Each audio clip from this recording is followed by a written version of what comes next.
이 시간 선포되어질 하나님의 말씀은 요한 1서 1장 5절에서 10절 말씀까지입니다. 요한 1서 1장 5절에서 10절의 말씀을 제가 한 절, 여러분이 한 절 교독하도록 하겠습니다. 우리가 그에게서 듣고 너희에게 전하는 소식은 이것이니 곧 하나님은 빛이시라 그에게는 어둠이 조금도 없으시다는 것이니라.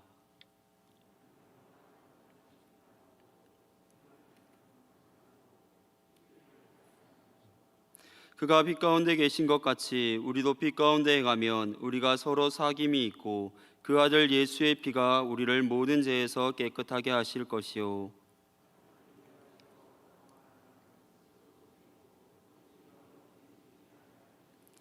만일 우리가 우리 죄를 자백하면 그는 미쁘시고 의로우사 우리 죄를 사하시며 우리를 모든 불의에서 깨끗하게 하실 것이요.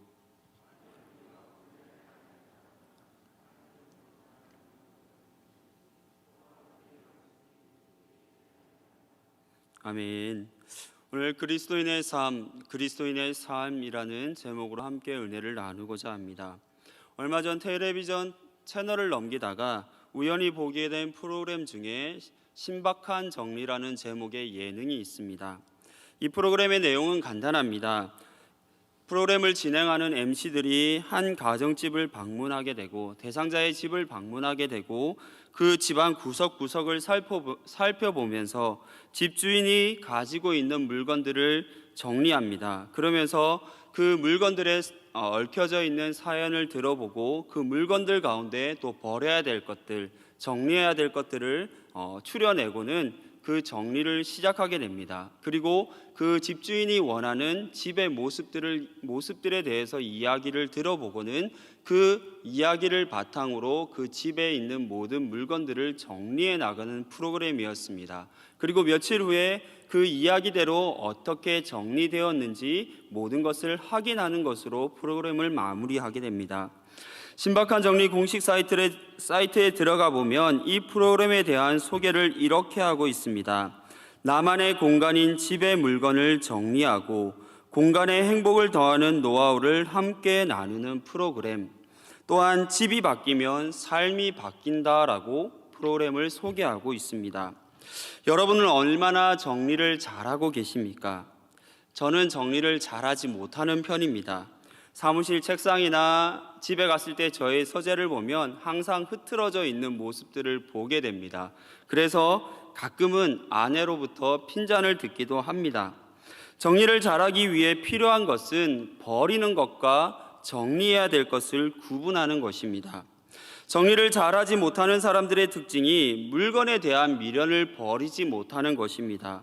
좋은 말로 말하자면 물건에 대해 애착이 크다라고 말할 수 있지만 나쁘게 표현하자면 미련을 버리지 못하고 그것에 대한 미련을 계속 두고 있는 것이라고 볼 수 있습니다. 물건의 미련을 버리지 못하기 때문에 버려야 되는 상황에서도 버리지 못하고 계속해서 보관하게 됩니다. 이런 분들은 대부분 아주 오래된 옷들, 아주 오래된 물건에 대해서도 버리지 못합니다. 고장이 나고 쓸모가 없어졌음에도 이거 그때 얼마를 주고 샀던 건데 어떤 추억이 있는 건데 라고 하면서, 물론 추억이 있고 비싼 물건이라는 것은 보관할 가치가 있는 것이지만 내게 전혀 도움이 되지 않는, 지금은 쓸모없는 물건임에도 불구하고 버리지 못하고 계속해서 쌓아두게 됩니다. 이렇게 되다 보면 처음에는 그냥 물건이 쌓여가게 되지만 나중에는 정리하지 못하는 단계까지 이르게 됩니다. 정리는 멈춰버리게 되는 것입니다. 반대로 정리를 잘하는 분들은 버려야 될 물건, 또 잘 사용하지 않으면서 공간을 차지하고 있는 물건들이 무엇인지를 분명히 알고 그것들을 적당한 시기가 이르게 되면 버리고, 또 그것들을 잘 활용해서 아니면 정리할 수 있는 어떤 도구들을 활용해서 필요한 공간들 안에, 넣을 수 있는 공간 안에 잘 보관하는 사람들이 정리를 잘하는 것입니다. 우리가 살아가는 집이라는 공간 안에 행복을 얻기 위해 정리가 필요하듯이 행복한 그리스도인으로 살기 위해서도 우리의 삶에 정리는 필요합니다. 다시 말해보면 행복한 그리스도인들의 삶을 위해서 우리의 삶에 버려야 되는 삶의 모습이 있고 또 우리가 지켜야 되는 삶의 모습이 있다는 것을 말합니다. 우리는 모두 그리스도인들입니다. 예수님께서 십자가에 달려 죽으신 사건을 2000년 전 팔레스타인에 일어났던 단순한 이야기로 우리는 받아들이지 않습니다. 예수님의 그 십자가의 사건이 여기에 있는 모두에게는 의미 있는 사건입니다. 예수님의 십자가의 사건은 죄인인 나를 구원하기 위해 예수님의 보혈을 피를 흘리신 나를 구원하기 위해 십자가에 돌아가신 사건으로 우리는 믿고 있습니다. 예수님의 보혈의 십자가로 말미암아 나의 죄가 용서함을 받았고 우리 모두가 하나님의 자녀가 되었음을 믿고 살아가는 우리는 모두 그리스도인입니다. 이런 우리의 삶에 버려야 되는 모습이 무엇이겠습니까? 첫 번째는 죄가 없다 말하는 삶을 버려야 합니다. 8절의 말씀, 10절의 말씀을 보겠습니다. 만일 우리가 죄가 없다 말하면 스스로 속이고 또 진리가 우리 속에 있지 아니할 것이요 만일 우리가 범죄하지 아니하였다 하면 하나님을 거짓말하는 이로 만드는 것이니 또한 그의 말씀이 우리 속에 있지 아니하니라. 아멘. 우리는 예수 그리스도를 믿음으로 우리의 모든 죄의 문제가 해결받은 사람입니다.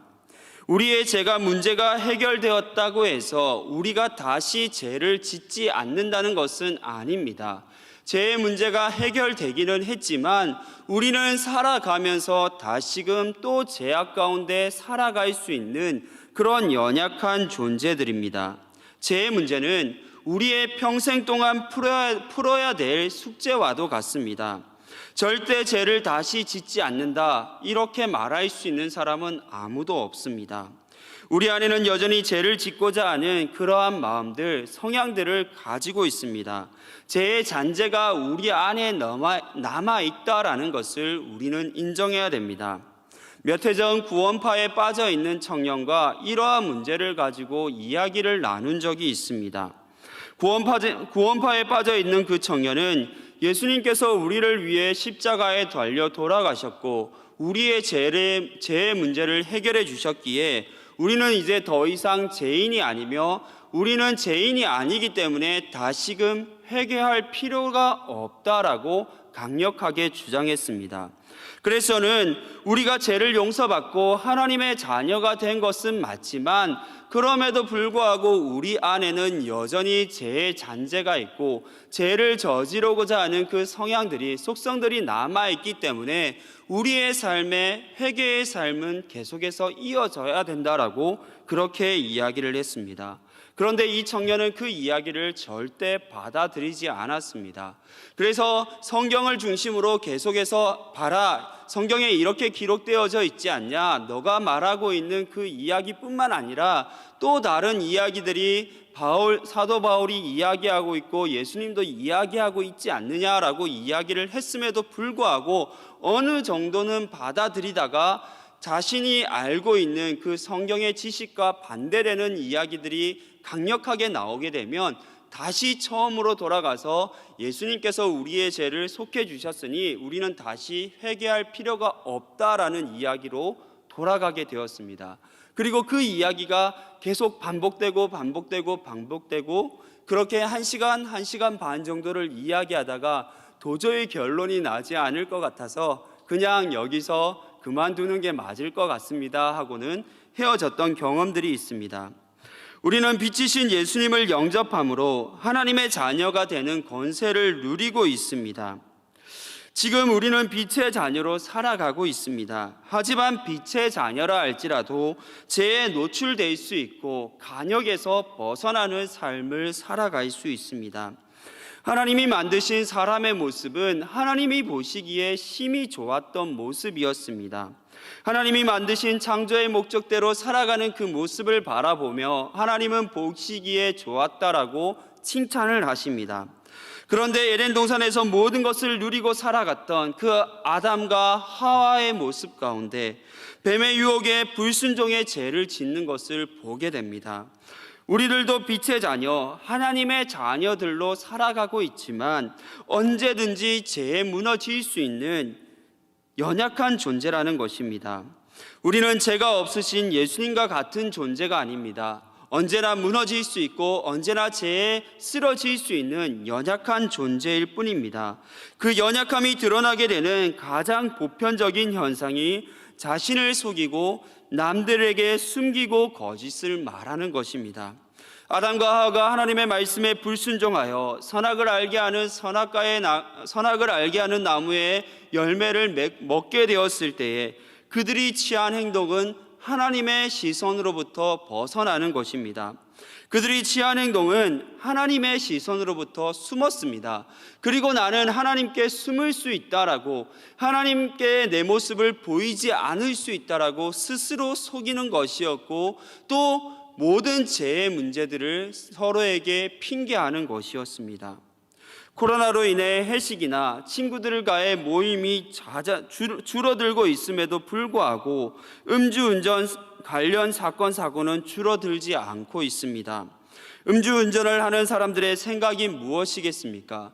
제가 음주운전을 해보지 않았기 때문에 그들의 생각이 정확히 무엇인지는 모르겠지만 아마도 그들은 이런 생각들을 할 것 같습니다. 자기 자신을 속이는 것입니다. 나는 이만큼 먹었으니까 술 취하지 않았어. 나는 이만큼 먹었으니까 운전해도 괜찮을 거야. 내가 운전한다 해서 걸리지 않을 거야. 내가 사고를 낼 확률은 없을 거야. 스스로 자신을 속이며 또 그것들을 넘어가려고 하는 것입니다. 이런 생각들로 인해서 돌이킬 수 없는 사고가 발생하고 그로 인해 타인들에게 슬픔과 아픔을 남기게 되는 것입니다. 죄에 대해서도 마찬가지입니다. 하나님은 나를 사랑하시니까, 하나님은 우리를 사랑하시는 분이시니까, 나는 하나님의 사랑받는 자녀니까 이번 한 번쯤은 죄를 지어도 괜찮을 거야. 죄를 짓고 그렇게 살아가도 괜찮아. 하나님께서 용서해 주실 거야. 하나님께서 봐주실 거야. 죄의 문제가 나는 죄인이 아니야 라고 스스로 그렇게 자신을 속이는 삶을 살아갈 수 있는 것입니다. 이렇게 생각하는 것 자체가 우리 자신을 죄로부터 속이는 행위입니다. 스스로 말씀을 밀쳐내는 것과 같습니다. 그리스도인들의 이런 죄에 대한 안일한 태도들을 우리는 버려야 될 줄 믿습니다. 우리가 살아가며 우리는 죄를 지을 수 있는 존재임을 늘 고백하고 인정하고, 그리고 우리에게는 죄가 없다라고 하는 그러한 안일한 생각들을 버리는 것이 그리스도인들이 버려야 되는 삶의 모습입니다. 우리 모두가 그 모습들을 갖추기를 바랍니다. 두 번째는 어둠 가운데 행하는 삶을 버려야 합니다. 6절의 말씀을 보면 만일 우리가 하나님과 사귐이 있다 하고 어둠에 행하면 거짓말을 하고 진리를 행하지 아니함이거니와. 아멘. 하나님과 사귐이 있다 하고 어둠에 행하는 것은 실수로 죄를 짓게 된 상황을 이야기하는 것이 아닙니다. 살다 보면, 우리가 살아가다 보면 의도치 않게 죄를 짓거나 범죄를 행하는 경우가 있습니다. 그래서 구약 시대에도 하나님께서 이스라엘 백성들이 가나안 땅을 정복하게 되었을 때에 6군데의 도피성을 마련해 두고 그런 의도치 않게 죄를 짓거나 범죄한 사람들이 피하고 그 공정한 재판을 받을 수 있도록 그곳에서 쉼을 얻을 수 있는 공간들을 마련해 주셨던 것을 보게 됩니다. 그런데 6절에서 말하고 있는 상황은 스스로 죄를 짓지 않을 수 있는 상황 속에서 스스로 죄를 선택한 것을 말합니다. 특별히 죄를 행하려고 마음 먹고 죄를 행한 것입니다. 어쩔 수 없는 상황이 아니라 지킬 수 있는, 내가 내 마음을 지킬 수 있는 상황에서 마음을 지키지 아니하고 죄악 가운데 내 마음을 내려놓은 것을 뜻하는 것입니다. 사무엘상 28장에 보면 사울왕이 신접한 여인을 찾아가는 장면이 소개되고 있습니다. 사울왕이 신접한 여인을 찾아간 배경을 이렇습니다. 사무엘이 죽고 난 이후에 하나님께서 이스라엘 백성들에게 응답하지 않습니다. 정확히 말하면 사울왕이 어떤 것을 하나님께 물어도 사울왕에게 응답하지 않으십니다. 블레셋과의 전쟁을 앞두고 사울왕은 초조할 수밖에 없었고 두려움 가운데 하나님 앞에 나아가 하나님, 내가 이 전쟁 가운데 어떻게 해야 됩니까? 라고 묻습니다. 그러나 하나님께서는 선지자를 통해서도 그리고 꿈으로도 우림으로도 절대 응답해 주지 않습니다. 답답함을 느낀 사울왕은 신접한 여인을 찾아가서 결국 그 여인을 통해 사무엘을 불러냅니다. 사울왕도 이렇게 행하는 것이 하나님 앞에 범죄하는 것임을 분명히 알고 있습니다. 신접한 여인 또한 이러한 행위를 지금 할 수 없다는 것을, 금지되어 있다는 것을 분명히 알고 거절합니다. 그런데 사울왕은 그것을 무시한 채 사무엘을 불러냅니다.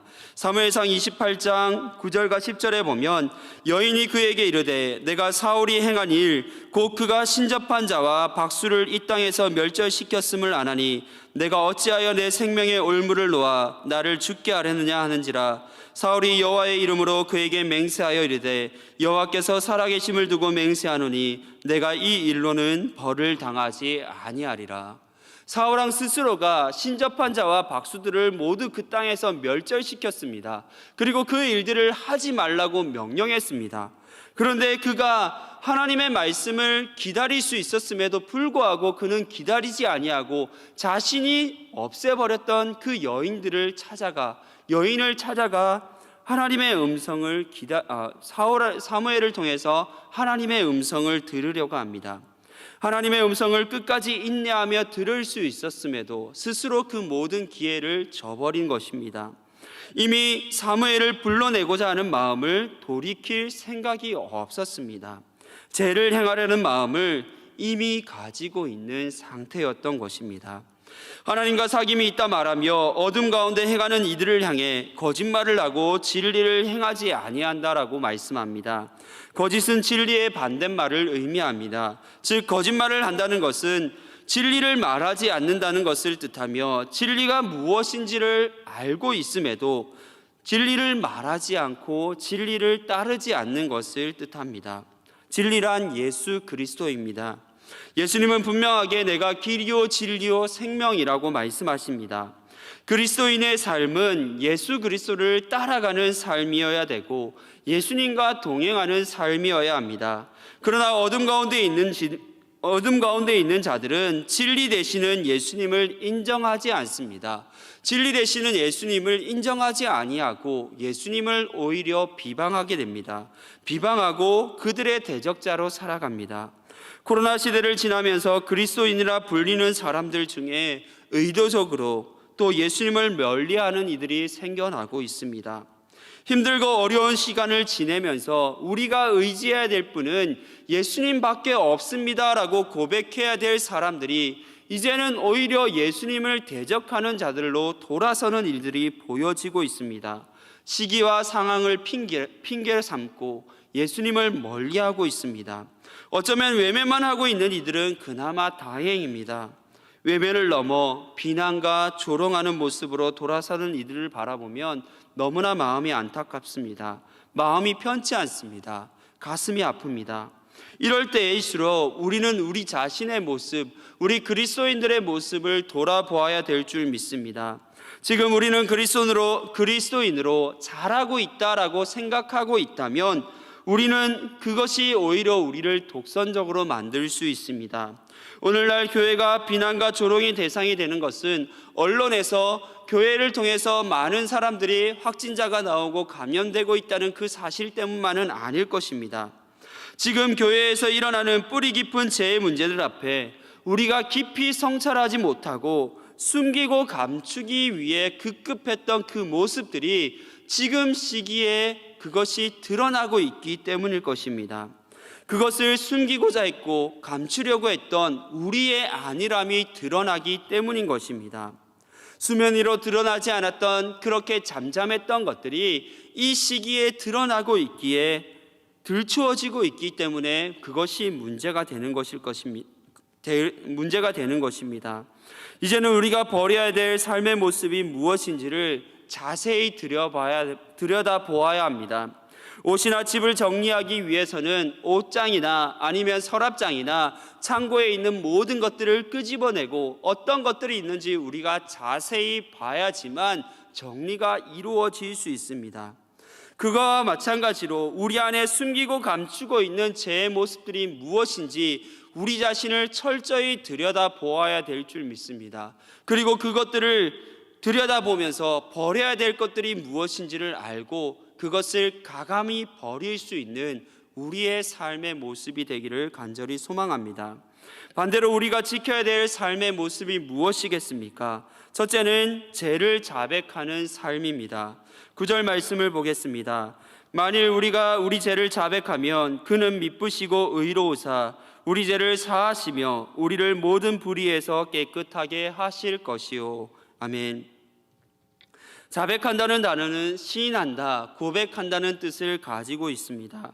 문제가 될 만한 일에 자백한다라는 것은 용기가 필요합니다.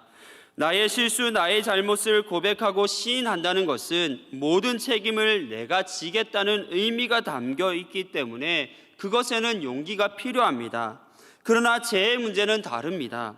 내가 책임지는 것이 아니라 자백하면 하나님께서 그 모든 문제를 책임져 주십니다. 왜 그렇습니까? 하나님께서 미쁘시고 의로우신 분이시기 때문입니다. 나를 위한 놀라운 계획들을 가지고 계시고 그 계획대로 나의 삶을 이끌어 가시는 분이십니다. 우리가 믿고 따라갈 수 있는, 신뢰할 수 있는 유일한 분이시기에 우리의 모든 죄를 고백하면 그분은 들어주시고 또 우리의 모든 죄의 문제를 해결해 주십니다. 우리는 스스로 죄의 문제를 해결할 수 없습니다. 또한 수많은 죄의 유혹을 받으며 살아가는 것이 우리의 모습입니다. 숨기고 감춘다고 해서 또 속인다고 해서 이 모든 문제가 해결되지 않습니다. 그렇기에 우리는 하나님 앞에 진실되게 우리의 죄의 모습, 우리의 죄의 삶을 자백해야 합니다. 자백은 일회성의 행위가 아니라 지속적이고 반복적인 행위입니다. 하나님 앞에 우리의 죄를 자백하는 것은 부끄러운 것이 아닙니다. 오히려 속이고 감추고 숨기는 것이 하나님 앞에 부끄러운 행위입니다. 자백하는 삶은 그리스도인으로서 내 삶이 건강한 삶인지를 점검해 볼 수 있는 점검표입니다. 대한민국은 만 40세 이상이 되면 의료보험공단에서 2년마다 건강검진을 받으라는 고지서가 나오게 됩니다. 몸에 이상이 생길 수 있는 시기이니 건강검진을 통해서 당신의 몸의 건강 상태를 체크해 보라는 것입니다. 나아가서 건강검진을 통해서 건강의 상태를 확인하고 더 건강한 삶을 살아가라고 우리에게 그런 고지서를 보냅니다. 하나님 앞에 자백하는 삶도 마찬가지입니다. 나 자신의 영적인 상태를 체크해 보라는 것입니다. 육신의 건강은 2년에 한 번, 1년에 한 번 체크해도 무리될 것이 없습니다. 이상할 것이 없습니다. 그러나 영적인 건강은 매일매일 점검해 보아야 합니다. 오늘 내가 하나님 앞에 죄를 지은 죄는 없는지, 내가 행동한 어떤 일들로 인해서 하나님의 영광을 가리고 있었던 것은 아닌지 우리의 삶의 모든 것들을 매일매일 점검해야 합니다. 하나님 앞에 죄를 자백하는 것은 우리가 좋은 습관처럼 만들어야 되는 삶의 모습입니다. 하나님 앞에 부끄러울 것이 없습니다. 나의 모든 상황과 형편을 아시는 주님 앞에 숨김없이 우리의 모든 죄를 자백하는 우리 모두가 되기를 간절히 소망합니다. 우리가 지켜야 될 두 번째 모습은 빛 가운데 행하는 삶입니다. 7절의 말씀을 보겠습니다. 그가 빛 가운데 계신 것 같이 우리도 빛 가운데 행하면 우리가 서로 사귐이 있고 그의 아들 예수의 피가 우리를 모든 죄에서 깨끗하게 하실 것이요. 아멘. 예수님은 빛이십니다. 그리고 그리스도인들은 예수님께서 비춰주시는 빛을 드러내며 살아가는 빛의 자녀들입니다. 그리스도인들이 살아내야 될 빛 가운데 행하는 삶이란 예수님께서 이 땅에서 보여주신 그 삶의 모습의 나를 통해 드러나는 것입니다. 예수님께서 공생애를 시작하시고 제자들과 함께 이 땅 가운데 살아가시며 우리에게 보여주신 삶의 모습이란 섬김과 희생, 헌신의 삶입니다. 때로는 바리새인들과 서기관들과 제사장들 앞에 그들의 불의를 보며 분노하시기도 하셨지만 예수님의 삶은 철저히 자신을 비우는 삶입니다. 마태복음 20장 28절에 보면 인자가 온 것은 섬김을 받으려 함이 아니라 도리어 섬기려 하고 자기 목숨을 많은 사람들의 대속물로 주려 함이니라. 아멘. 예수님의 삶은 섬김의 삶이었고 자기 희생의 삶이었습니다. 예수님의 삶을 가장 잘 살아낸 인물이 아마 사도 바울일 것입니다. 바울은 전도 여행을 통해서 많은 곳에 교회를 세웁니다. 바울은 복음 사역자로서, 복음 전도자로서 그 교회들에게 당연히 요구할 수 있는 권리들이 있음에도 불구하고 그 교회들에게 자신의 권리를 요구하지 않습니다. 오히려 그 교회가 성장할 수 있도록, 믿음 위에 바로 설 수 있도록, 그 교회가 아름다운 교회가 될 수 있도록 오히려 헌신하고 수고하며 그들을 위해 눈물로 기도하는 삶을 살아갑니다. 그렇기에 바울은 너희는 함께 나를 본받으라 그 교회들에게 편지할 수 있었습니다. 본받으라는 것은 모방한다는 것을 뜻합니다. 내가 예수 그리스도를 모방하는 삶을 살아왔던 것처럼 너희도 나와 같이 예수 그리스도를 모방하는 삶을 살아가라고 권면하는 것입니다. 우리의 삶은 빛이신 예수님이 드러나는 삶이어야 됩니다. 예수님을 모방하는 삶이어야 합니다. 마태복음 6장 16절에 보면 이와 같이 너희 빛이 사람 앞에 비치게 하여 그들로 너희 착한 행실을 보고 하늘에 계신 너희 아버지께 영광을 돌리게 하라. 아멘. 오늘날 우리에게 요구되는 착한 행실이란 속이거나 숨김없이 진실된 모습인 줄 믿습니다. 지금 그리스도인들의 모습을 보면 세상과 계속해서 단절되어져 있다라는 것을 느끼게 됩니다. 그리스도인들은 세상을 품어야 합니다. 그런데 세상이 그리스도인들을 계속해서 밀어내고 있습니다. 어떻게 해야지만 우리가 세상을 품을 수 있겠습니까? 그리스도인들이 다시금 세상을 품기 위해서 우리는 진실됨의 모습을 회복해야 됩니다. 속이고 감추는 모습이 아니라 함께 아파하고 함께 고통스러워하는 진실된 모습이 나의 삶을 통해서, 우리의 삶을 통해서 그들에게 온전히 드러나게 되어져야 될 줄 믿습니다. 그럴 때에만 진실된 사귐이 회복되어지고 우리가 세상을 품을 수 있습니다.